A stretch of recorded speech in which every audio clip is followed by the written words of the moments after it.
living in your aquarium. This is a spur of the moment pop up, and basically, I just got a new filter. So I found an old gift card that I had lying around to uh,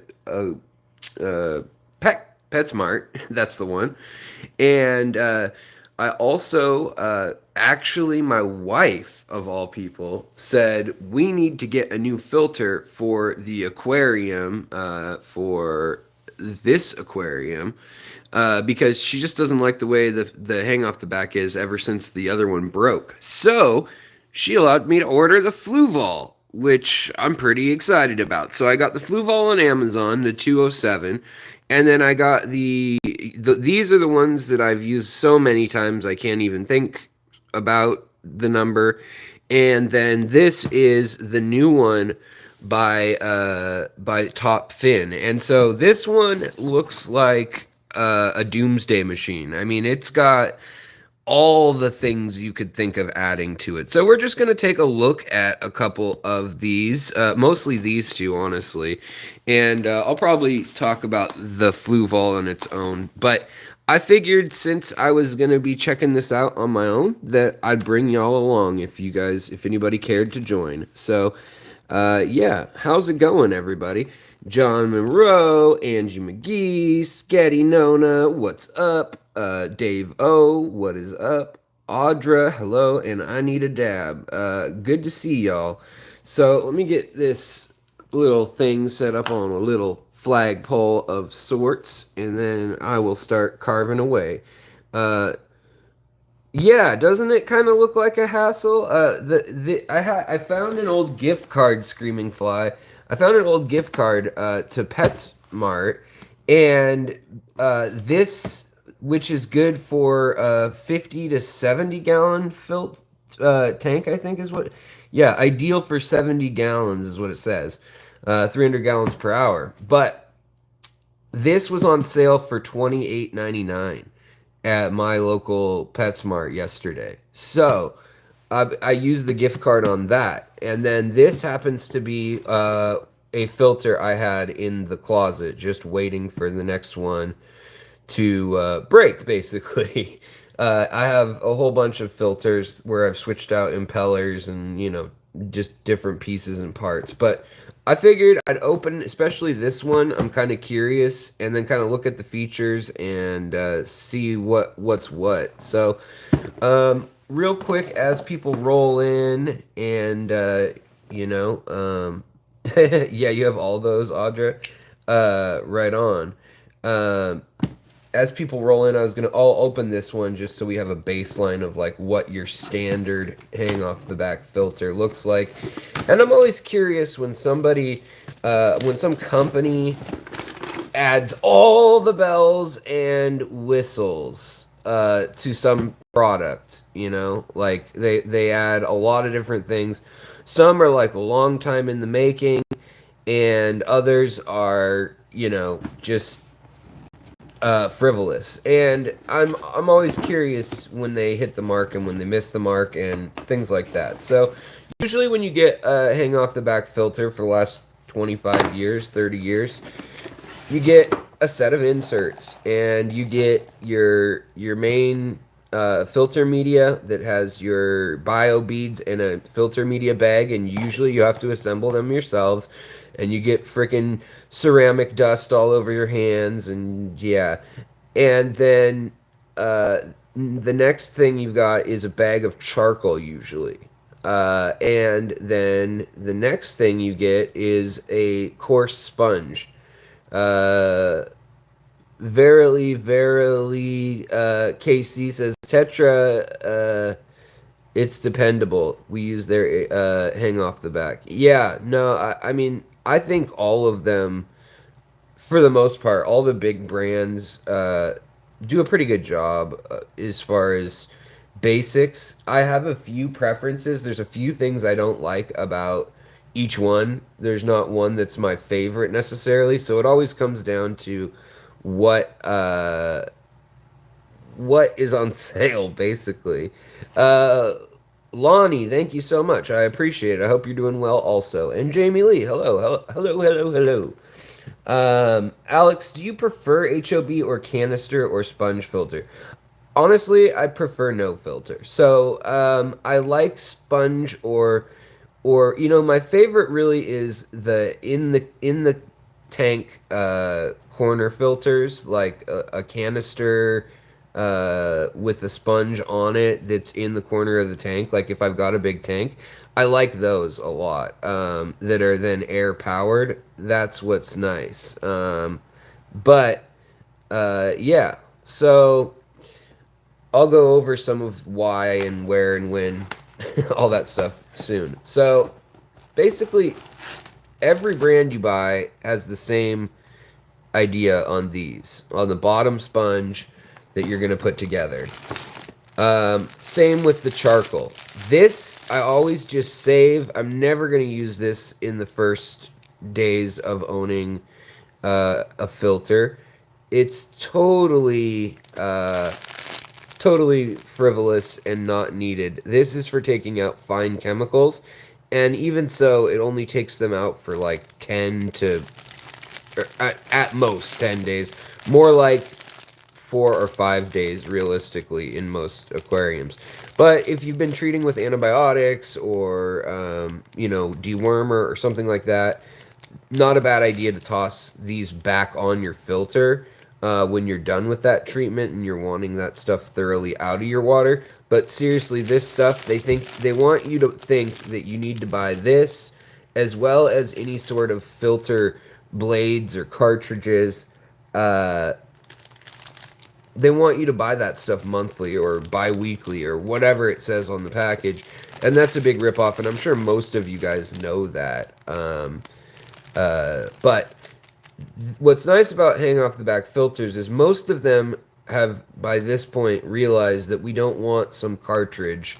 And so there's some like the bio wheel ones that they're trying to sell you a bio wheel, and I don't think those are anything special. If they're on sale, sure, get one. But I don't really think the bio wheel does that much more. I don't think it. I've never seen it handle that much more ammonia than any other product or anything like that. I'd like to see some control cases studying that. It would be interesting. But the funny thing to me is that every brand, it's like, I mean, how hard would it be? But they always send you this sleeve of netting, and then they send you the ceramic, which is always dusty. I mean, there's always just broken bits and chips of it in there. Look at all that. There's like grams of powder in there. There's like an 8-ball worth of powder in there. Anyways, so then they give you these. And so in theory, you can put them on and take them back off. But in any case, so you fill this and you can add whatever else you want. You could put rocks in there. That would be kind of a waste of space. But lava rocks work okay, or pumice. I've done that before. Bits of foam. What I usually put in with this is I will actually go and get, I'll swap out like half of the ceramics that I have in another hang off the back filter that's already cycled. Put half of those in, and then I'll also put a bit of filter floss in here, just like a little, like half a golf ball or something worth. And then that way I'm ready to roll as far as that goes. It'll filter the tank, it'll cycle the tank all from the get-go. So these things are always a pain in the butt to put together. I mean, they're not that big of a deal or anything, but to me, I just don't know why they haven't come up with a better system. They all use these and that system. It's fine though. So saving that. This sponge on the Aqua Clears, I have to say, it is brittle. Over time, it gets brittle, and UV light on it, like if it's in a window, then it really gets brittle. And so some brands like Fluval, I've noticed, makes a decent sponge. Some make better sponges than others, especially if you're really going to be like twisting and like wringing it out in the tanks. So What's up, Mick? How's it going? No zeolite in the ceramic could explain the dust. Yeah, definitely. Misfits, what's up? Need a dab. How's it going? Leahjet, what's up? Sweet Shot, Brandon, M&C. Uh, M&C says I pitched all my canisters and my aqua clears went to Seachems. I like them a lot better. I'll have to check those out. I don't remember what they are at the top of my head. Throw that away and replace it with some aqua char. Yeah, totally. That's usually what I do. The other thing is I will frequently add a polishing pad. Um, how do I deal with the sponge filter after a bad case of ick? Well, generally with ick, I simply turn the temperature up to 86 degrees and wait 2 weeks. And that kills 99% of strains of ick. If that doesn't, then I'll use something like malachite green or Victoria green or something with those dyes in it that will take care of it. You could use methylene too. But I'll use something to treat it, and then I'll do water changes usually, and that's enough just from the water changes that I feel okay about it. But I will usually throw a pack of carbon or a blade if it's a pre-prescribed shape and size vessel you put in. Yeah, I'll usually do that. This is the biggest instruction manual I've seen come with one of these. Must just be like 15 languages. So the features I do like about your standard like aqua clear or normal filter like this. I like that the impeller is here. The fact though that the impeller literally comes off that easily and then you just water falls out, and that you can have a partial seal like that, and it could just be leaking water but still getting enough suction to drain your tank. Terrible design, as far as so many companies do that and they all just repeat that. So that's a bummer. I do like it when it's just a straightforward plug and it doesn't run like up. Sometimes the impeller will be up at here. The little motor is up here, and the tube that goes down gets more suction, but it's all being pulled right here. I'll show you another one in the other room that does that. But what the problem is, there's a little gap, and if there's enough of a gap, you lose suction. And the other problem is too that then stuff can get in there, including like snails and other stuff. So beyond all that, this is fine. These are all fine. I don't mind these. I always save any extra pieces that I don't need, and I always try to send the filtration down as close to the bottom as I can. I don't know. I would assume that's common sense, but maybe not. But that way it gets the debris that is at the bottom. Anything that's floating, I can get with the net as I see it and as I walk by. Interesting. There's a couple new parts in this one. So basically, they gave me two of the same. That's odd. They gave me two. Does it say what it comes with? Weird. They just gave me two of the same piece. I guess you can extend it. Maybe that's why they do that just on the 50-gallon. That must be it. So you can extend it like that. That's a pre-filter. Whatever. And then I see some extra pieces that I haven't seen with these before. So, interesting. Is this just the impeller, or is it an extra impeller? So right now, no, that's the actual impeller. Must have just fallen out, must have shipped and gotten flipped upside down or whatever. This piece, a lot of people are like, what is this piece? And it's real important. This is how I flooded my fish room. A lot of times I won't use the piece. I'll use like a wedge of some sort. But you put it on the bottom here, and it can go any which way. I'm not exactly sure why. Each company kind of picks a different funky shape, but then that way it controls the tilt. So if your filter gets clogged, and this one doesn't have a good spillway for if it gets clogged, which I don't like. But if gets clogged, it won't uh, back up and spill out the top. Now, what this one does have is a nice fitting top, so that will help. That will definitely help. But I have seen frequently, actually, I have seen the little carriage push up and pop the top off, just from different, I don't know, different things, just pressure over time. And this, I am a little befuddled why this came out, a little worried, but it's just to control the flow. I just don't know how it fits back in necessarily. I know this piece usually goes so that it's facing the... Boy, is there even any way that I don't even see any, like, grooves that it snaps into or anything. So let's see here. I mean, it goes like that, so I guess, yeah, all right. It just all broke apart in shipping, that's all. But then the normal way that a lot of that they kind of request that you do this or whatever is they say you put your sponge down first. That's interesting. Let's see here.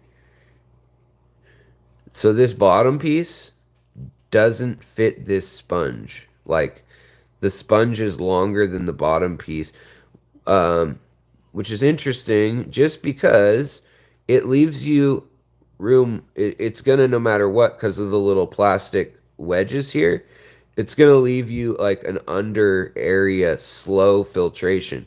And some people really argue for that. They say that that's similar to a plenum or an under gravel filter where there's slow water being filtrated and that different bacteria build up with slow and low oxygenated water building up. I don't know the truth of that in this small of a system with, you know, this small of a space. I think you'd need quite a bit of layering for that to really come into play, but I could be wrong. So then you do that, then you do your ceramic beads, and then you do your charcoal on top of that. So you guys have seen all that. Now I want to show you real quick the issues I have in the other ones. Oh, that's weird. They gave me 2 of these little things. I'm not going to complain. They must have just put 2 packs of the accessory parts in there. So, just the other day, we had the issue happen over here where we were getting a leak. And we had on here, this filtration, this stuff, this filter here, you could see how this was all impacted and in the perfect square. And it was because I had a cichlid who dug up a bunch of dirt. And it kicked up a bunch of dirt and stuff and then clogged up the top area here. And then after the fact, let me set that over there. So then after the fact, this whole thing pushed up a bit. And this is the same AquaClear filter. And the issue I have with it is that even when it's at this much of an angle, I I put another little thing other than just the thing on the bottom. I also wedged the extra tube in it, I guess. But even when it has the top and everything, it still is able to overflow out of the top. And it can happen through capillary action where there's like, where it wicks, where just the because it's a sponge or filter floss or whatever, it'll just drip. And that's the least offensive kind. Whereas if it actually backs up in this compartment, it will come all the way out. Interesting. So Kelly Huff says, don't get the AquaClear 70 for a 75 gallon. Didn't realize it had a smaller footprint and doesn't fit the rim properly. That's good to know. I didn't really know that either. Here's another little AquaClear. I like the small AquaClears. They work pretty well. And then if we go over to, do I have? Yeah, I've got another one. This is like an old Cascade, and you can see it's almost a direct knockoff. This one here, the only thing it has is it came with blades, which were like you were supposed to buy them monthly, and I never worry about that. I just use them for a month, throw them away, and then I use the same thing that you use for every system. It's so expensive to get those cartridges. It's a scam. Don't do it. Just buy filter floss and some foam and some ceramic and figure it out the way you want it. Now, this one also worked a little different as it had a screw that just opened up the valve. Don't like that. It gets corroded. It gets annoying. Just have it where you switch it back and forth. And then also, this thing is supposed to give it more surface area and also break it up so it aerates the water as it flows out. There might be some truth to that, but to me, it's so tightly packed that in a planted tank, it just turns into algae. It just turns into a big old algae slide. And depending on what you're doing in your aquarium, it can be a big problem. It can be no problem at all.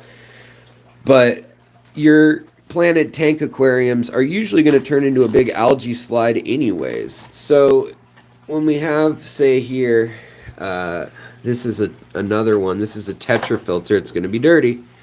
This one I still have the blades in. This is a newer filter that I added. But you can see, blade mucked up. That's why I have two filters running.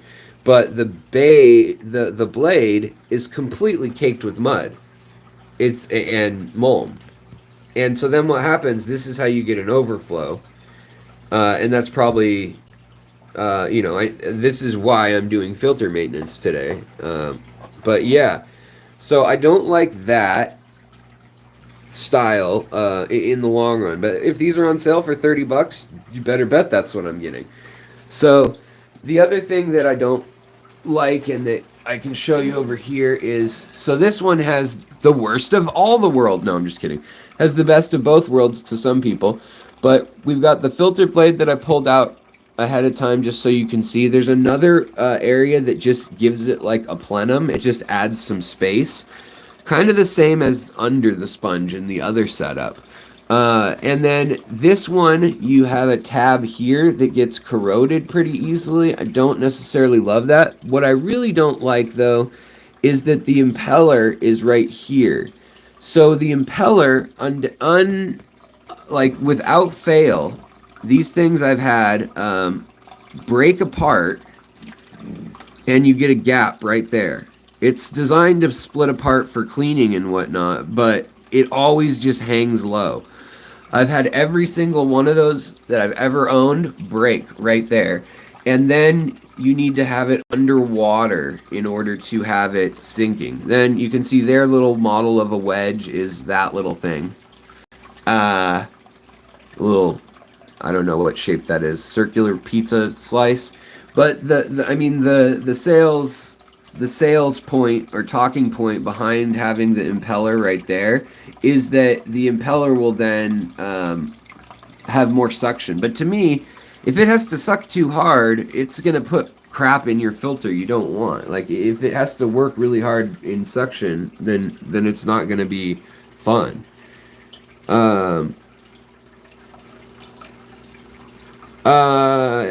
Why do you run the filters on the side of my tanks? It's for space sometimes, but it's also easier access for me. And then also in long aquarium, I like to have the flow going out, because if you watch something, it kind of goes out, down. Some will kind of hit the bottom and go back right back up here. But most goes out, down, and then kind of resurfaces here, and then slowly drifts this way, and then bounces back, and then splits, and then the current kind of drifts along the top back like that. And that's to me, that keeps the water flowing more. Because you get most of your debris right in the center of the tank with that, where it gets caught up in the turbulence, which right now is on this little tree. And then it comes to the top, and then it goes and floats. Or it's so heavy that it all falls right by the filter. So I like putting them on the end. I think it simulates a little more of a stream in a longer tank, but I don't know. It's to each their own, really.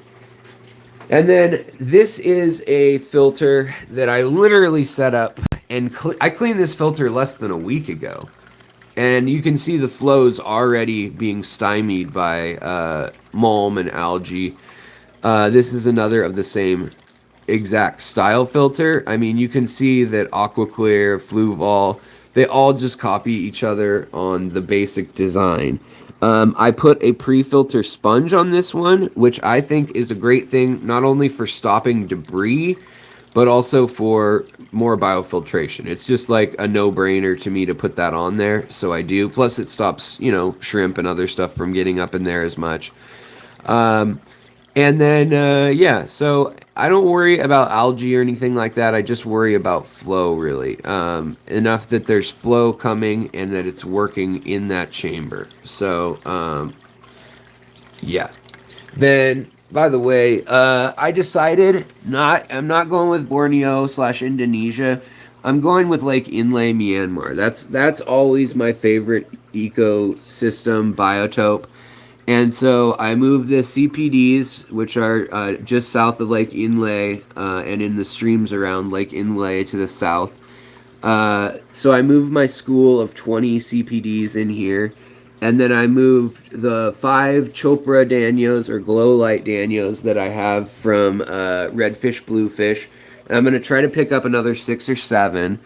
And then I also moved over 5 of these little rosy loaches, or 6 of these little rosy loaches.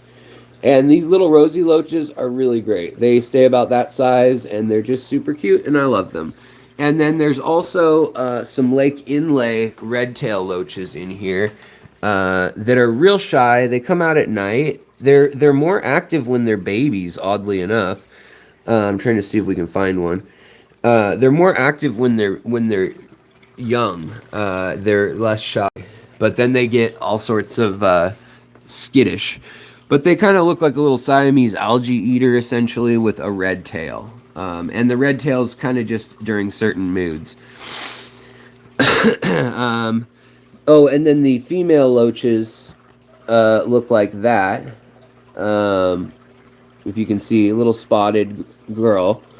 Whereas the males are rose-colored or orange or peach or red, whatever color you want to call it, and it just depends on how excited they are. So yeah, right now we actually have Lake Inle species in here, and other than Monte Carlo and pearlweed, every other plant also occurs in Myanmar too. So when I started looking at the plants, I was like, heck, man, we could do this. I guess the Bobitis doesn't, but it's not really for sure gonna stay in there. I don't know how long it'll be in there, the Bobitis, so we'll see. It was basically just to help suck up extra nitrates and grow the Bobitis while the tank was filtering. So there's that. All right, back to the filters. So, by the way, how's everybody doing on this Wednesday? Everybody feeling good, doing good. Oh, nice. Nanoscape 30 says, my pet store has hella Asian rummy nose, even the silver variations. I love those. I mean, rummy nose, rasboras. They're really called Sabwa splendens. Or I guess you could also call Sabwa resplendens, actually. But yeah, rummy nose, they're another one that's the orange rummy nose rasbora. is another one that is really good for oh, what do you call it? The lake inlet biotope. And same with erythromicrons, the little striped fish. They're super good for it too. And I just wanted to point out that like on this tank over here, yep, same exact filter system. And on this tank over here, this is the same one that's on the back of another tank. And you can see, look at this crazy diversity of algae growing in the algae slide. It's really odd to me. There's like different textures of it. There's brown and there's green and there's orange and there's like maybe a bacterial slime of some sort. And it's interesting too that it stays in its lane. It doesn't creep out even onto the floating plants. And the red, I mean, video always screws up saturation of colors, but I'm pretty sure y'all can see just how red my red root floaters are. They are crimson blood red. I mean, I don't think I've seen them get quite this red before. So, in any case, yeah, this is the other style that you saw where it's got the blades in it. This is a Tetra, and this is a Tetra 60 gallon, I want to say. And then while all that's going on, I've been trying out this new 500 watt. I think they sent me an option of 5 or 600. I think it was the 500. I'll have to look at the actual thing. But a 500 watt heater. Yeah, it's okay. I feel like this big of a heater, you almost want like a little fan in there, like a computer, like a what do you call it? Like a motherboard fan, to cool it down. Because water just kind of hangs out around it when it's that big, and especially if you got a lot of plants. But yeah, Higer sent me this, and I've been playing with it, trying it out for, I don't know, 2 months now. And so we'll see. I'll give a report on it. But it's essentially, I can see through it. And when the sunlight shines, you can see it's just two ceramic core heaters. So probably two 200 or two 300 watts or two 250s or something side by side. But they make them up to 1,200 watt heaters, and up to they also have another one that is 800. So if you did have like a 500 gallon tank or something, I could see where that would be more useful. It really just eats up a lot of space in a tank like this that's 50 gallons. The other thing that's going on in here is I've been being a bum and using this tank light as my light to hang out and read and do stuff in the living room. And I've started to get, I also took the Siamese algae eaters out of here too. They're in with the bigger fish because they were just attacking the angels. But starting to get some interesting fuzzy algae that I never have seen before. Never quite seen that before. So what size tank do you do? Do you have that 500 watt heater on? It's on a 50 gallon. Yeah, so it's totally unneeded. It's just the biggest tank I have. So when they sent it to me, I was like, well, what in the hell am I going to do with this? I thought they'd send me a 200 watt heater or something. When they said, do you want to try a new heater? But yeah, so I put it on, and it's basically never on. It's on for like a few minutes and then turns off for an hour or two. And if I had a power head on there, it would even things out quite a bit better, actually. But I've got so many plants in there that they really do hold the heat in the tank quite a bit. They hold a lot of the evaporation and heat in there. But the thing that I was getting worried about a little bit is that I'm starting to get this weird algae. Oh, I just put my sleeve in there. You guys know how absent-minded I am. But getting this weird algae that when you see it up close, it just looks like fuzz, kind of. it's like a weird mucus or fuzz, and I don't know. It's just annoying. I haven't really had it before. It's not the green slimy stuff that you usually get, the filamentous. It's like a powdery. It only grows in these little tufts, and it's like powdery. See, here's some growing on a little plant that just got in the way there, and it's like a gray to light seafoam green algae. So, I don't know what's up with it. I probably just need to, it's probably due to phosphate levels in that tank, honestly, because I got the algae under control pretty much in the new tank when they always spikes when they're new. So, yeah. Let's see here. You better hope it has a good thermostat. Oh, I know. Yeah, for real. Yeah, if that thermostat died, we would have poached and boiled fish. It does claim that it has all these safety features and yada yada, but I don't know. I don't ever really trust any of those, honestly. All right, so let's get back to checking out this new top fin. That's really what I wanted to do on the live, but I wanted to show what the other stuff look like, what the other filters and other features look like. Yeah, it does sound like an outside heater technology. I mean, I don't quite understand why they made it. I feel like why not just have two of the littler ones? You can put them out of the way. You can put one on either side. So that's probably going to be my feedback to them is like, WTF, mate? What are you doing? Because they asked for my opinion, so they're going to get it. But yeah. Elaine Augustine says, Alex, I like your tanks. You are great for information. I'm a newbie to the hobby. Thank you for the fantastic information. I appreciate it. Well, thank you. That's very kind. And I saw y'all talking about root canals. I feel like I've been there, done that. I hate it. I'm so sorry that you guys are going through that. All right. Let's see here. So the next thing we're going to open is this, which is the new thin little instruction manual. Interesting. But this is the new top fin. So basically the Petco or PetSmart brand. I don't like that it's just overkill. All the plastic they wrap everything in. I don't know statistically if it saves shipping, if it saves on breaking stuff or whatever.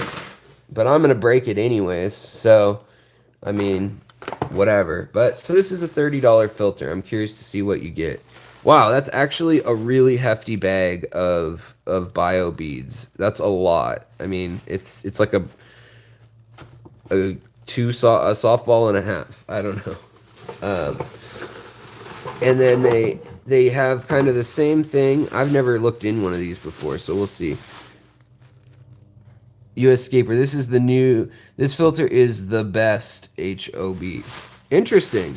Yeah, I bought it thinking this has some potential. Is it all for show or is it not? And I can tell you right now, this has some sort of like silicone or I don't know, some sort of pliability to it compared to the brittle type. And I can't tell you chemically what the difference is. I just know from years of doing this that there's some of these sponges that are brittle and they break off and they leave resin and dust at the bottom over time, especially with UV exposure, and others are not. Now, this looks real complicated, but it looks like we've got a little section as like a plenum. Does this come apart? Is it modular? What is going on? Where am I? So you got your sponge is going to be upright, I guess, and to the far side, which alone, that's going to make it so that it's slow moving water, because your fastest water is going to be moving right here after it gets pulled in. It'll be moving right there. So it looks like the way they're modulating the flow is going to just be a little screw that turns and opens or closes a valve. I can see it doing that right here. This little screw, it's just a little corkscrew half moon that turns. And let's see here. So I do like that this has little handles. They're, yeah. But let's see. We've got... I can definitely tell that you can take this apart somehow. And it's got indications like I should be able to squeeze right here and easily pull it apart. But I'm just so used to breaking everything that I touch. So, oh, I can see there's little punches at the bottom here too. Okay, so we can open that up though, obviously, and that's where these are gonna go. That seems like a good deal of filter media, and honestly, I like that it's gonna go in here, in here, down here, through the ceramics, then through the sponge, and then up around here, because there's actually a bit of a divider midway. That is kind of cool, and that is how I've set up my own filtration pathways. Now, the other thing that it has is like a little LED float light, and is it even LED? I don't know if it's LED. I made the LED part up, but this is going to let you know if things are getting too backed up, if it's getting clogged. So when this little float goes up, I mean, it seems like an extra piece to break in some ways, but at the same time, like, it doesn't hurt. I mean, I can tell when my stuff's clogged, but some people may not be able to. I can see the appeal there. So, yeah, the clog indicator. Yeah, it's nice. So, I like it. And then I've seen the ones that are LED where, like, you, with the conductivity, the circuit creates the full, like the water creates the circuit that completes it. So then next it gave me a big bag, like big old bag of activated charcoal, which is already dust in me. So I'm going to put that back in the bag. But it is like real, I can see it's actually decent grade activated charcoal. You can see the little pieces of charcoal, like they still resemble little pieces of wood.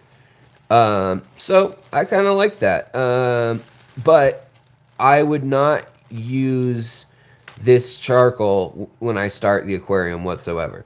It's just going to get silt and stuff in it, and it's going to get clogged up. So the way activated charcoal works, if you don't know, is it means that it's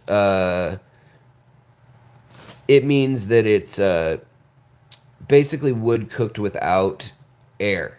And when you do that, it leaves the carbon structures unaltered chemically, as far as like burning off. And so it basically leaves a skeleton of carbonized organics, and it looks like Swiss cheese. So you basically have these filters that are kind of, I mean, it's kind of similar to the way this looks as Swiss cheese, but it's just on a molecular level.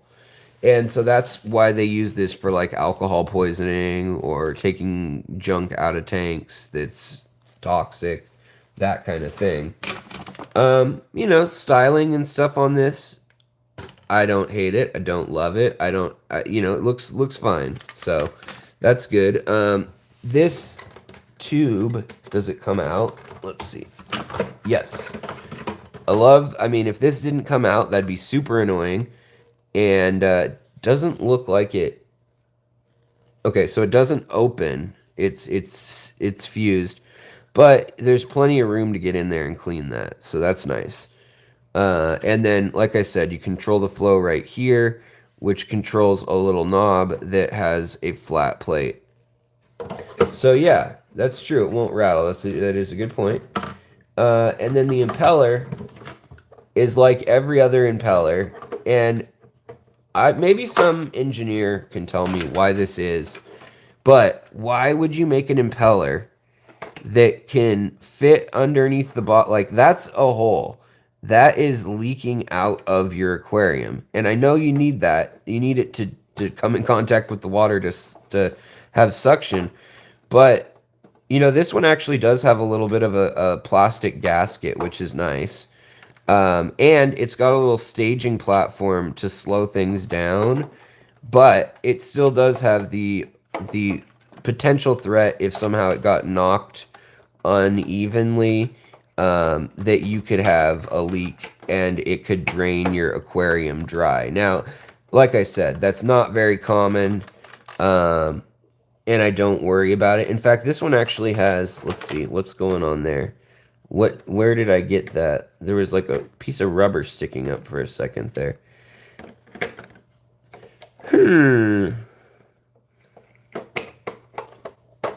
Now I gotta get this back on. You guys are like, oh, you fool. You fool. How did this even go? So I gotta start it 180 from where I want it to finish. So that would be over here, I'm assuming. But that little gasket is making it a heck of a lot harder to get to register. Gosh, to even get up into there. I'm just gonna give up in a sec because this is boring as hell for you guys to watch. Come on.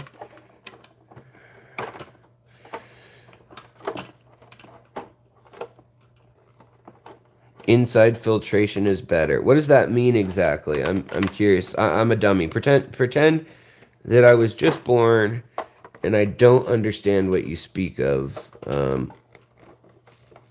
If you can explain that, I would appreciate it, just because I always wondered why they allowed it to just be like, okay, whatever. I'll put it back on later. I'm not going to mess with it later. But might as well look at the impeller too while we're here. So nothing to write home about. 3-wing impeller. I always wonder why they make flimsy plastic tabs. I mean, you can see the give in them right there. And it looks like there's enough clearance though in here. It's a big enough electromagnet that it'll be all good. It's kind of funny when you do this though, you can see the recoil of the plastic. The plastic is like almost rubbery. There must be a marina for that. Yeah, and this, you know, I have to say, for being up to a 70-gallon filter, this thing is chunky, but it's not as crazy as like the Tetra or some of the Sarah filters that I've seen. They kept it chunky, but they eliminated some of that by having this hang over into the tank. Also, what's of note is that the water is going to actually come out into this and pour out through these holes. So there's no slippy slide of algae, which to me, that could be, that's good visually. And I don't know how to feel about that, as far as how good that is for the aquarium ecosystem as a whole, though. That's the part that I wonder. We'll see. I don't know. And then this is the best part. So the other stuff that it came with, popping it. Oh, look at that. Same exact little Chinese widget as the other brand. Well, maybe not exact, but pretty darn close. That shape must be a good shape.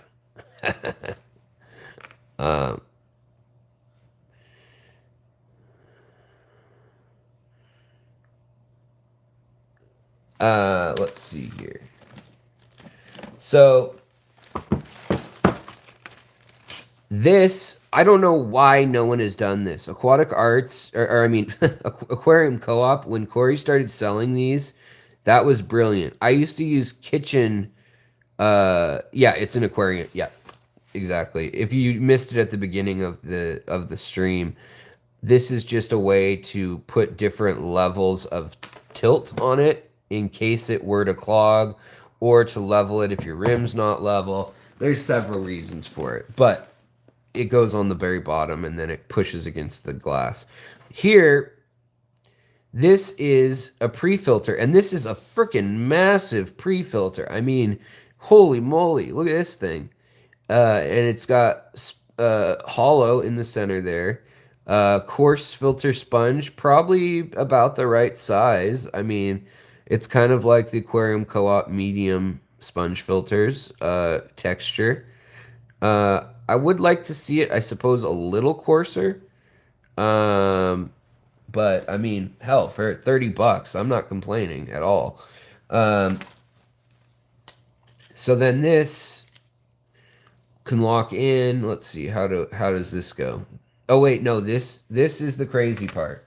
This is the part that reminds me of I should be mature, but you know, I don't know how mature I can be.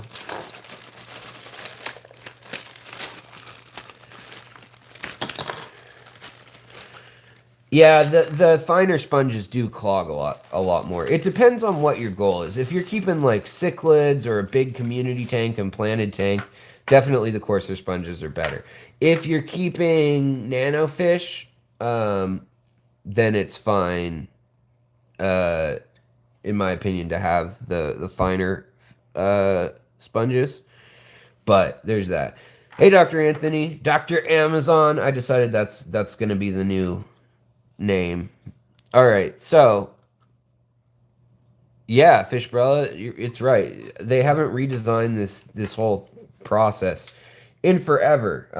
So I am impressed too. So basically, this I assume is a peace pipe, so that you can smoke a fat bowl before you assemble. No, so basically you just put this right here.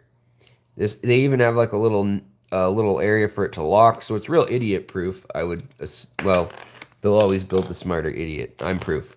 But then this up here, well, I didn't lock it down, but it would go up here, and then it's a lock system.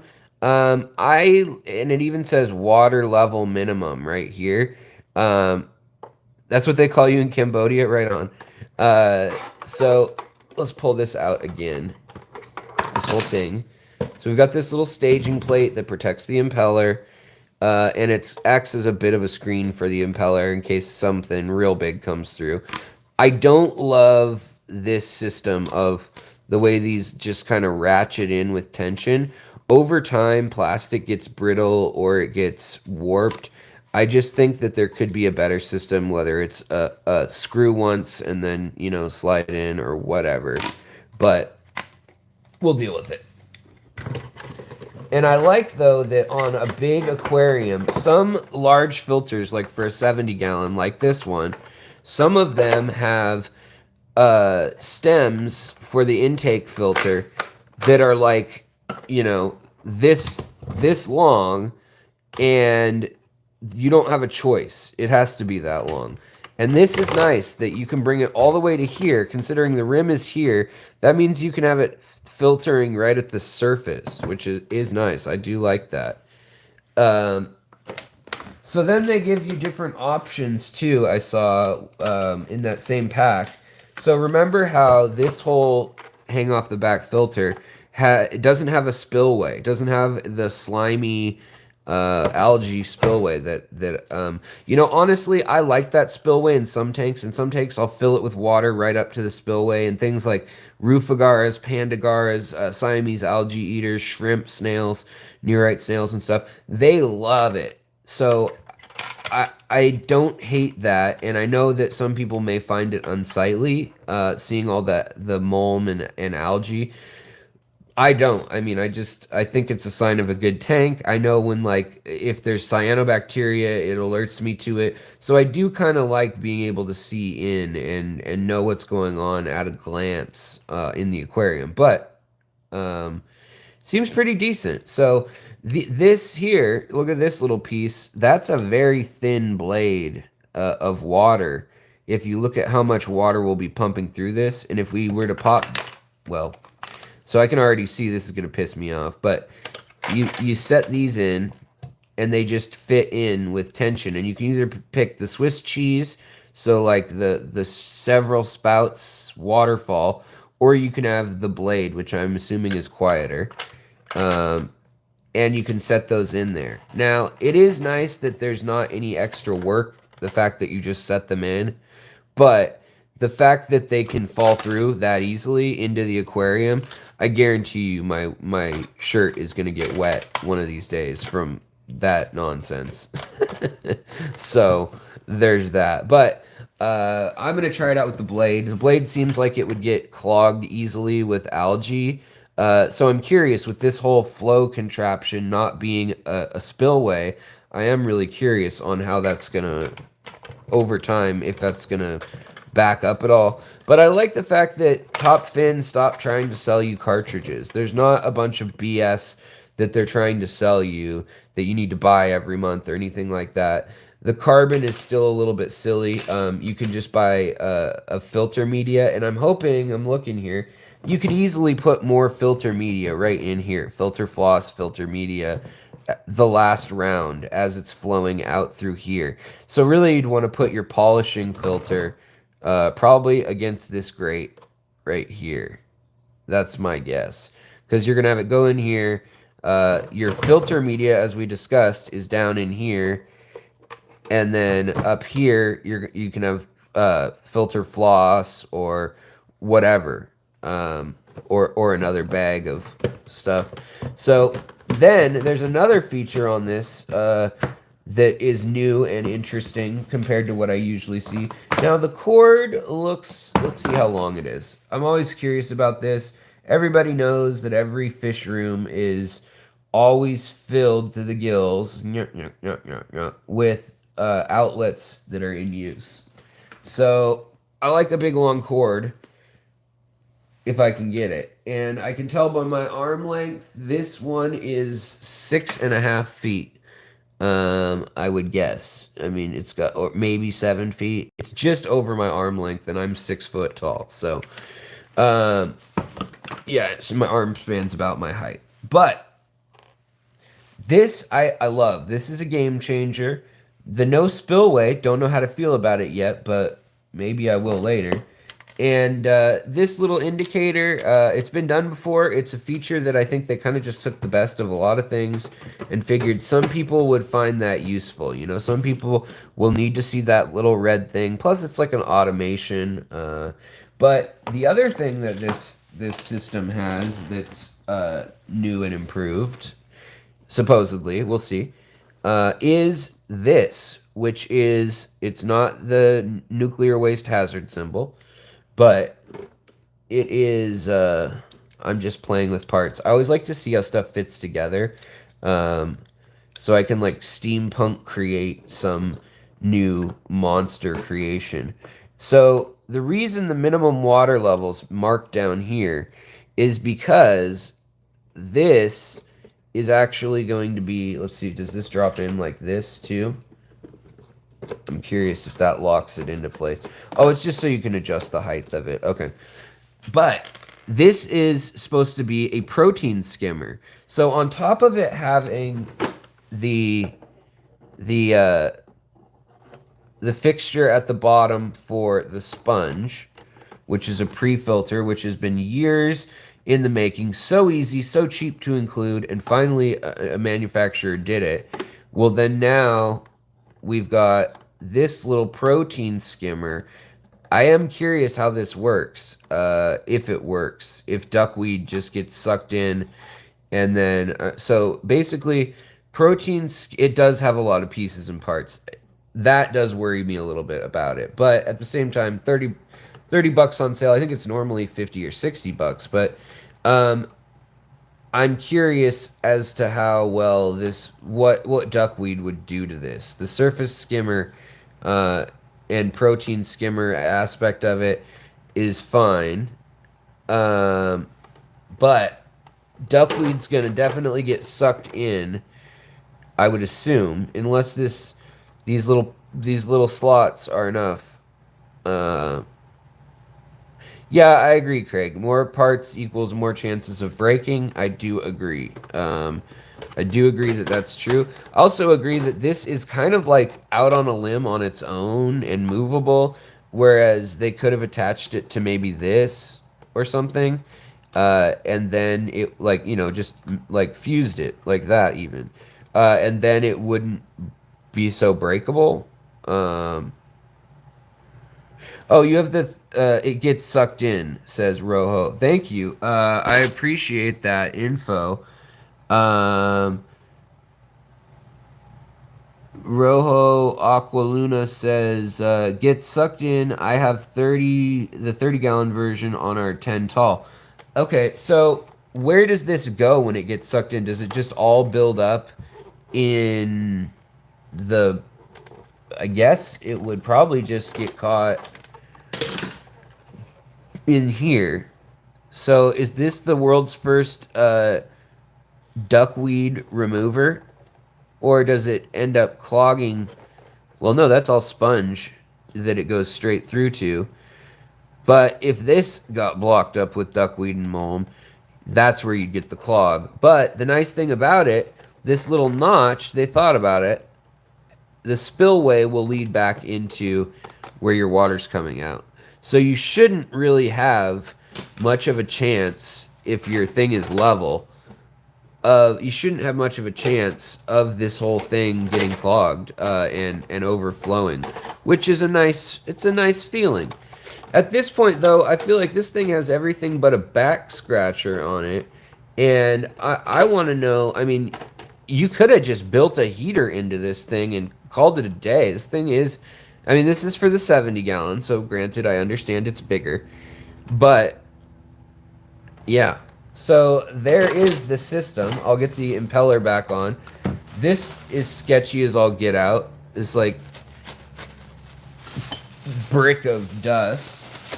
And I don't want to lose any little parts. There are a lot of other doodads, like even these drop-in filters or screens for whatever.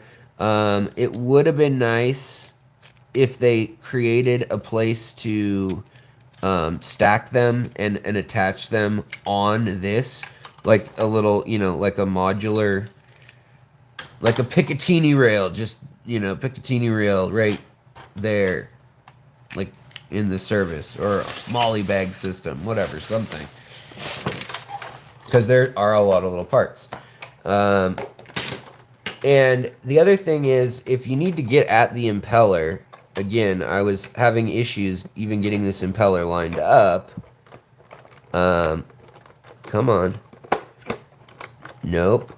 Nope. I was so close, yet so far.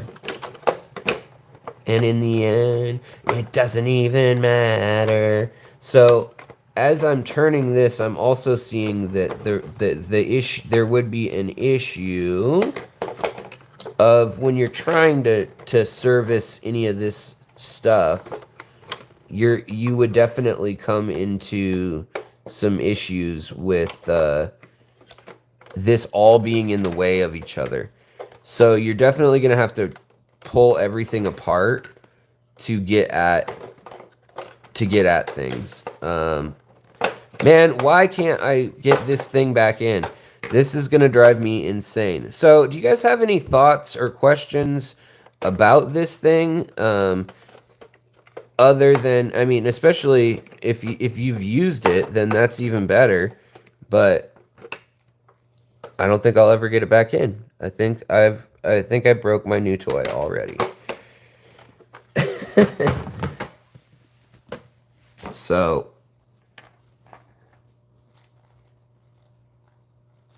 all right, let's see here. Yo ho, ro ho, a pirate's like Fermi. I'm curious how warm it gets too. That's always something that's interesting. Mark says, I tried the surface skimmer and my shrimps would get sucked in. Shrimps love to even climb in the tubes and all the little... They'll climb right in anything. So, sponge filters... Sorry, I'm spitting. Sponge filters are really the way to go when it comes to shrimp, I think. The best pump to buy is a Joule inside container. Oh, okay. Large floaters won't. Goes into the filter media but hasn't clogged yet. Took it off and put a small sponge in the bottom hole. Okay. 6 months of use, says Escaper, in your high tech and still running strong. Right on. Well, that's good. I'm gonna try this one out. This may be my new go-to. You know, in the past, I just use the standard. You know, AquaClear happens to be one of the cheaper brands, and it happens to have the features that I like, minus the fact that it can clog and overflow pretty easily. That's why you got to tilt it with the weird little key. But I think that's probably, I mean, that has the potential. I think they'll maybe do a revamp of it after they get complaints or criticisms, critiques. And I think that has the potential to be one of the best ones. I really do. So you had a shrimp go down the hole as well. He made it, and he enjoyed being in the open spot under the insert. Yeah, they're probably just filter feeding all the live long day under there. Cheap parts made in China. Of course it is. There is not rubber on the gasket. That's part of why it's not clicking in well. There's plastic on the gasket. There's a... Well, actually, I lied. There is some sort of... It doesn't feel like a true rubber. It feels just like another form of, like, vinyl plastic something or other. But it's not a true gasket in the sense that it doesn't have a flange or a bevel that overlaps. It's just a circular... it's a rounded circular gasket, if you can see that. And that's where it ends. That's where the attachment ends. So it's kind of more of a stopgap than a true gasket, I guess. Yeah, and the warranty is voided, yeah. Rule number 1, do not take the motor off. Yeah, exactly. For the impeller section, when all else fails, read the instructions. Yeah, of course. Any filter will clog and overflow if you don't maintain it. True. But I really hate maintaining filters. So, oh yeah, so this is the, if you were curious, this is the Top Fin Pro 70. Don't ask, okay, you can ask me why. In fact, I'll explain it. So, I got the 70-gallon setup because it was $32.99 versus $29.99 for the 50. So I figured, whatever, I'll just put a bigger filter on the aquarium. It's for the cichlid tank in the other room that kick up stuff all the time. Escaper says, I changed the run course sponge in the bottom basket, then polyfiber on top of the ceramic. Okay, that makes sense. So what he's saying is, for these sections, it's a 2-story. That's hard to see. Let's see here. It's a 2-story filter. And there's a story with a basket up here. And then below that basket, there is another chamber. There's the sponge, and then there's another chamber down in here. And then below that, there's even another third chamber that is one for, so the pressure doesn't push the filter basket up if it gets clogged in the one spot. But it's also there, I would guess, to act as kind of a little bit of a plenum. The impeller looks like every other impeller. So if you had the right size, I would guess you could probably use interchangeable impellers, would be my guess. It feels pretty cheap. Maybe they wanted to make it out of rubber on purpose, but it has some give to it. It's probably so that it doesn't get annihilated by, like, snail shells. But in my experience, I'd rather have, like, a metal impeller and just have it chew through anything. Yeah, it's almost a sump. You're right. Can I ask why Americans seem to dress like their home is freezing? Yeah, sure. It's because other than in my fish room, My home is 4 degrees Celsius right now. And that's how warm it is outside. It's because I'm cheap. Right now, I have a bunch of hospital bills, and from my spine, I owe like 5 grand, and don't have a job other than freelance graphic design and doing YouTube and odd jobs. So it makes it so that I just end up being real cheap. That's basically the answer there. It's not all Americans. Hashtag not all Americans. Just me. I'm just cheap, and that's why I'm sitting in the dark. That's why I had to turn all the lights on just now. Uh, yeah, cleaning may also be a handsful type issue too. Let's see. I also, uh, in the summer, like we don't have AC in the Seattle area in the Northwest usually. Um, but we do have, actually, because of Alexander Engelhart, the dude who drops the whale of super chats, last summer, he bought me an AC unit, like an in-window AC unit. So now I do have one, but I have to pick what room to be in, which is still fun. I mean, that's great. I have to pick which room to be in order to get the AC to function. The other thing is I'm not supposed to lift much weight still. Um, not just you. I stay in hoodies. Yeah, I don't even own a coat other than this Carhartt, literally. And I live in Seattle where it's always raining, and just get different degrees of wet. I mean, if it's really wet, you don't go outside unless you absolutely have to. Nobody uses umbrellas here. People might have a rain slicker, like a Helly Hansen or REI or something, but it's funny. You can tell who's a tourist by who has the umbrella and the like overdone rain boots and raincoat. I mean, I'm wearing also sandals and hemp pants, so like yoga pants. Yeah, the backyard. Thank you, Sweet Shot. The backyard. That's why we bought this house in the city of Seattle. It's hard to get any amount of space. Look at our magnolia tree. It's starting to bloom, and this thing blooms twice a year, and it is magnificent. It's just starting. The whole tree will be filled with amazing smelling blossoms. And I'm really, really excited about that. Seattle is not the wettest city in Seattle. I do want to do ponds. I'm just not allowed to lift since my spine surgery. So I don't know about that. I am doing a bed, a raised garden bed, um, for my wife, like just getting it outlined, and basically my buddy's coming over and gonna help me do any lifting that has to get done. But then I also had 2 yards of dirt delivered out there. 2 yards of dirt delivered today, and then it starts pouring, of course, after it was nice this morning. But we're doing raised garden beds, and then I want to do a pond with aquaponics and like hydroponics basically, and then a waste system where I clean out the mulm and stuff, and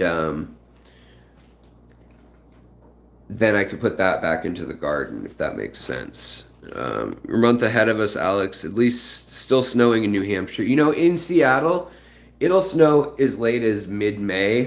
A few years in my life, and actually that's not true. It did that once, but it snowed in early May, probably 2 or 3 times, and it snowed in September, late September, early October. And it's also been 80 degrees at those times. It's been 80 degrees this time of year. Seattle is a very odd climate, but we don't get the most rain in inches or milliliters, whatever you want to, however you want to quantify it that way. We just have the most overcast days of any city, apparently. So, and we beat out London slightly too. So that's why we're kind of seen as the wet city. It's not. We actually get about the same amount of rain as New York City, in inches. You just build a 4x8 raised bed for your wife this week? Yep, that's exactly what that is. I was going to do bigger ones, but she's like, let's start with the small one. And I calculated 1.8 yards of dirt being needed. Um, so I hope I did that right, but I ordered 2 yards of dirt. So yeah. Right on, your average fish keeper. Bunch of romaine lettuce. Yeah, for sure. Can you grow weed in Seattle? Yeah, totally. You can grow weed. You can, um, yeah, a lot's grown outdoors here on the peninsula. There's a lot grown, and over in Eastern Washington, people don't realize it, but Eastern Washington is a full-on desert. I mean, it is from June to September, it's over 90 degrees out there, free, like most days. And the record was set this year, 121 degrees in Walla Walla over there. So people don't think of Washington as a desert state, but 2/3 of the state of Washington are a desert. It's just the coast, and there's 10,000-foot mountains. The pass is like 4,000 feet. There's another pass that's 6,000 feet, and another one that's 2,000 if you go south. To get to the east side of the mountains. But yeah. All right, US Escaper. Nice to have your input. Appreciate that. So, yeah. All right. Anthony, cannabis aquaponics series would from you would be dope. I did that in college. I have to say. Um, we made a system where we had duckweed that we fed to chickens. We dry it out, well, like dry it out as like a brick, not fully dry, but like press it into these little cakes. And we'd mix like in corn and other grains, millet, and then we'd feed the chickens that, and then we'd use the chicken waste, the chicken manure as fertilizer for the stuff that we needed to grow that was in solid soil, like like a potato or whatever. And then and compost, and then we had a pond with tilapia, and we tried tilapia out, and then one year we did perch and catfish. And when I left that farm, that is kind of a community farm that my buddy owns, and that there's usually 12 people or more living on. When we were young, when he first bought the property for next to nothing, we had 30 people living there, and each of us paid $100 a month for rent. So it was $3,000 for the mortgage a month, and he just broke completely even on it or whatever. I mean, factored in taxes and stuff. But there were a bunch of us college kids living on a farm outside the city, up on the Canadian border. And we had goats and some chickens and geese and the pond, and then we had greenhouses, and we definitely did try aquaponics, and I've also done aquaponics indoors, just like with one plant when I was in college. How hot does it get in summer? In Eastern Washington, man, I don't have a way to punch it in, but if you can go by Fahrenheit, it gets in Seattle. It never usually gets over 102 usually, but this year it hit 115. It was like 12 degrees over our last max temp. It was insane in Portland and Seattle. It killed all my rice fish. It killed fish in the fish room. It killed my blue dream shrimp. Even with AC, it just totally overpowered a little window unit. 115, and then it was like 115 one day, and then 109 the next, and then 112, and then it was like 100, and it was like 4 days of killer heat. Here. Now, usually that's not the case. Usually in our summer, it's somewhere between 75 degrees Fahrenheit and 90 for June through September. Something like that. But you get the odd day that's sometimes as low as 60 degrees and cloudy. And you get the odd day that's 100 and bone dry. And last year we got like 40 days of no rain. So... yeah, Anita Dab says, Pacific Northwest weather is bipolar all year round. Yeah, definitely. Your daughter lives in a real desert. Yeah, we don't have a real. It is a real desert on the um, east side of the mountains. I mean, those mountains are tall. The Cascade Mountains are very tall, and they block the rain. So it all gets squeezed out on the foothills and us, and then the over there on the east side of the mountains, they get, I think, a fourth of the amount of rain that we do or so in the summer, and they get 120 degrees in some parts of that area. Not every year, but usually 110 is pretty standard for the high temps in August in the center of Washington State. Like the Gorge Amphitheater, a lot of people know that venue because they've seen concert footage from it and stuff.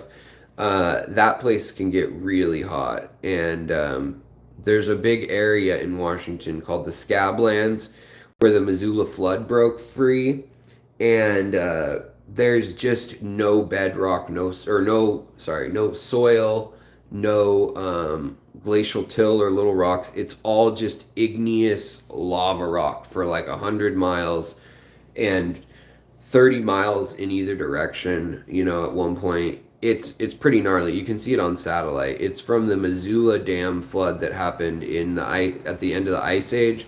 It was an ice dam that basically the whole state of Montana and up into Alberta was a big lake made out of the mountains that go up there. And it broke free and all flooded out to the coast in a wave of water moving at like 120 miles an hour, and it was like up to 500 feet tall, the wave of water, they said. Pretty crazy. Yeah, I don't smoke weed anymore. Once in a while I will. I've had hash a few times in the last 10 years, but I don't. It gives me anxiety, and it doesn't really help my pain, doesn't really help me sleep. That being said, I used to smoke a lot. I don't have anything against anybody who does get something from it. But one more day to buy Amazon tickets to go to the Amazon raffle tickets. Yeah, if you haven't done it yet and you want to go to the Amazon Center for Ornamental Fish website, $50, you get a chance to fly down to the Amazon with you and a friend and have a gay old time at Dr. Anthony's really cool research center. AC, more heat than I have in my house, I'm sure. Yeah, so check it out. How do I feel about the ban? Not happy. We'll see if it goes down. I don't know.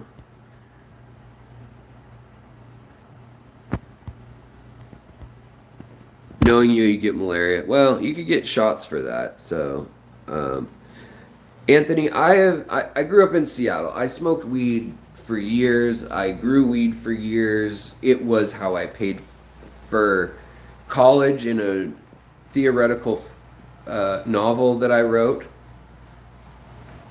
There, I didn't blink. I just made a weird face.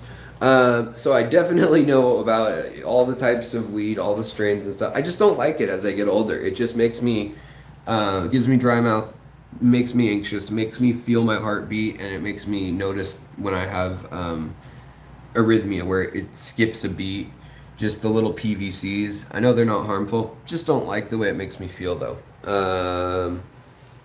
On like, maybe someday I'll return to it.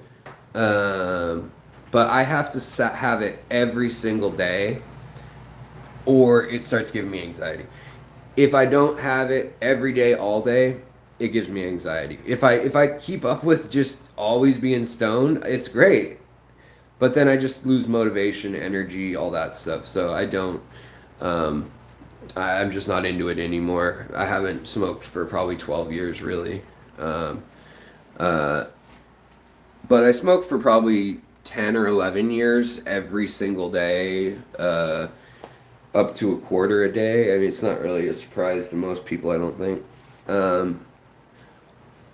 And my wife still does. A lot of people in Seattle do. When they legalized it, didn't change anything other than people paying more. A lot of the growers were really mad. A lot of people voted against it for that. Maybe just grow it for the profit. Yeah, I don't want to get involved with that. It's real illegal to sell it here. Like more illegal than selling cocaine. You might as well sell cocaine.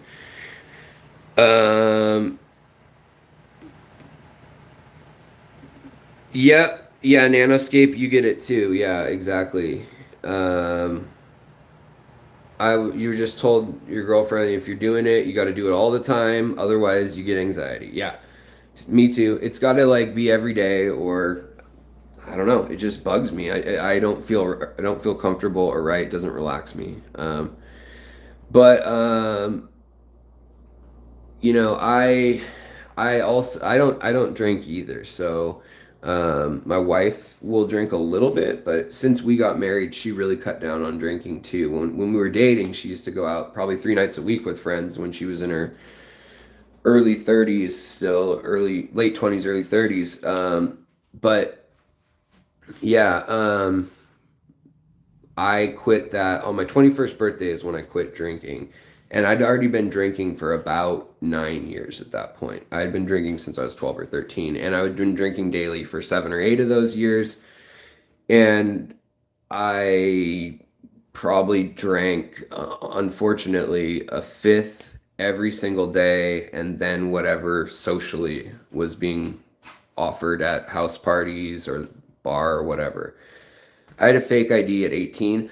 I haven't really changed how I look since I was like 16 or 17, basically. I've always had kind of the baby face and chubby cheeks and, facial hair and long hair. Like I look right now is not very different from how I looked in high school, actually. So even though I may not look 35 now, I looked 21 then when I was with older friends. So I had been able to drink for years in bars and stuff. So I had it out of my system. By the time I turned 21, it was literally the occasion when I was like, dang, a lot of my friends have died in car wrecks. A lot of my friends have actually died of alcohol poisoning or mixed drug overdoses. And I was just like, I should probably stop because there was nothing that was going to stop me. I was totally functional alcoholic. There was nothing that was going to stop me other than dying, like, or me stopping myself just for no reason. Because I had good grades, going through college with really good grades, and it didn't really, yeah, it didn't really have any bad impacts on me other than my health probably and my money. But it takes one DUI or something like that, and then it just stacks up. Life just becomes miserable if you do something like that, or cirrhosis.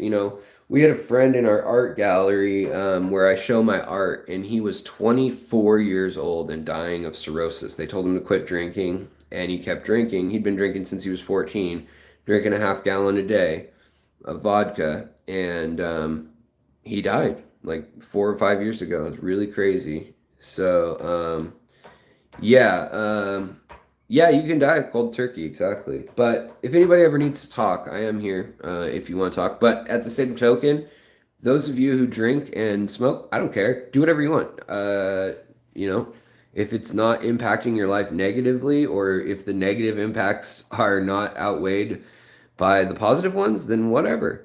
So I don't really, yeah, to each their own. Um, but I like just appreciating nature with a clear head. If anything, pain pills were always what got me in years past, pain pills and stuff. So that's why I try to avoid those as much as possible now too. After the surgery and stuff, the first day I had some, in my IV I had some, but yeah, I just kind of white knuckled it through that as much as possible. So. In any case, we're getting off the rails from the top fin thing. I may do a little review after the filter actually gets going, because the features there have the potential to be really, really good. They also have the potential to be a little bit chaotic and break and stuff like that. So I am really curious how they go, how it goes, how it unfolds. You can go to Instagram, Alexander J. Williamson on Instagram. Uh, and you can see my art. Also, Soma INK ink, as in like writing ink, Soma ink designs.com. So Soma Ink Designs is my graphic design site. It's not really updated because all my stuff's word of mouth at this point. But yeah, if you want to see it, yes, yeah, I've got art there. I had a gallery for a couple years. I did murals all over the city for about a decade, all over Vancouver, BC, Seattle, um, and Bellingham, Everett, Olympia, one in Portland, one in California. And then I did label design for Trader Joe's. So their soyaki sauce, if you go buy a bottle of that, their island soyaki sauce, I designed the label. It got paid $16 an hour to do graphic design work that now in the city of Seattle you get paid $200 an hour to do. It's insane. They get the cheapest. They have their employees do it, which is cool and fun and quirky, but also it means they don't have to pay them anything. uh, which was a bummer. So like I designed, I think like a total of 7 or 8 products where they selected my art and used it because I was one of their artists in store. But they never pay you anything extra or anything like that. Let's see here. You described perfectly how I feel when I smoke pot. I have panic attacks on it, skipped heartbeats, feel horrible anxieties. Happened to me the first time I tried it at 14, and nothing's changed. Happened to me the first time when I tried it too. Yeah, it did, and I really hate eating it. If I'm gonna do it, I'll smoke it, but I hate eating it. I'm high way too long. I don't like how it feels.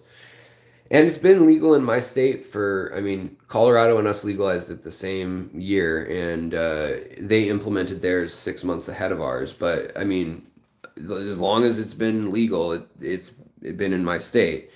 And before that, medical had been around since the 90s. So I had a medical license in theory too. Yeah, that was kind of a joke, that whole thing. But in any case, I'm going to wrap it up. I know I wasn't going to run this long anyhow, but I'm glad that everybody was hanging out or chatting and have a good time. And yeah, I need to clean up this mess before my wife gets home from her. She was at work having a dinner party with the bosses, and she'll kill me. She'll skin me alive if she sees the mess in there right now from what we were just filming. So I got to get that cleaned up before she gets home, do the dishes. Yes, I've tried CBD definitely. CBD does seem to help me sleep a little bit. Seattle does not have legal shrooms, but it has gotten to the point where the cops they haven't charged anybody for possession in like 4 years, I don't think. But the cities around Seattle sure have, and it's a big old felony. So yeah. Have you ever heard of artist D. Dan from Nelson from Canada? Yeah. I've shown art all over the Northwest. I have a lot of Northwest imagery art, and then I have a lot of surreal pop art. A lot. I mean, you guys can see it just all around the house. But yeah, I mean, I've got the rhinos, the North Cascades, a puddle of gasoline, the skull of a ram, you name it, the Okavonga Delta, and a giraffe.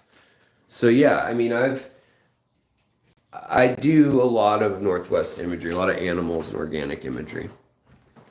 Yeah, but somainkdesigns.com or Alexander, Instagram.com/ Alexander J. Williamson. You'll find my art, and I've got links to it, maybe even on my YouTube page somewhere in my bio or something. So I'm going to get off today, but thank you so much. And again, thank you so much to all of you who are members. It is really, really a help, especially this month. You know, I'm just kind of like trying to get extra work and stuff, and just dragging with the health and all that. And I can't explain to you how great it is to have the community we have here. And I really, really appreciate it. So thank you guys, viewers, members, lurkers, admins, mods, whatever you want to call it. Thank you guys. All of you rock. And I need to go put a tarp over the dirt because it's raining. Go figure. Have a good night, guys. Take care. Bye.